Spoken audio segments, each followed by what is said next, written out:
Penyebaran pengungsi Rohingya tampaknya tidak hanya berhenti di Aceh. Kini, para manusia perahu itu juga kedapatan telah sampai di provinsi lain di Indonesia. Terbaru sebanyak 13 pengungsi Rohingya tampak luntang-lantung di ibu kota Riau, Pekanbaru pada Kamis 14 Desember. Para pengungsi Rohingya ini terlihat tengah beristirahat sambil tiduran di pendestrian Jalan Jenderal Sudirman, Pekanbaru.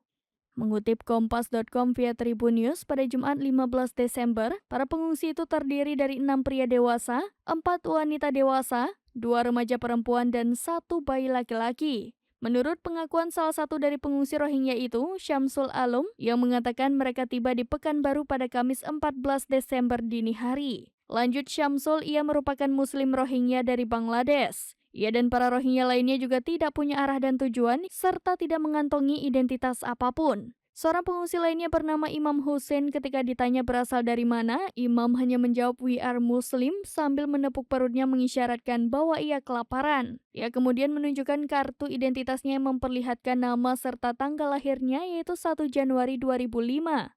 Wartawan yang berada di lokasi pun kesulitan berkomunikasi karena keterbatasan penggunaan bahasa.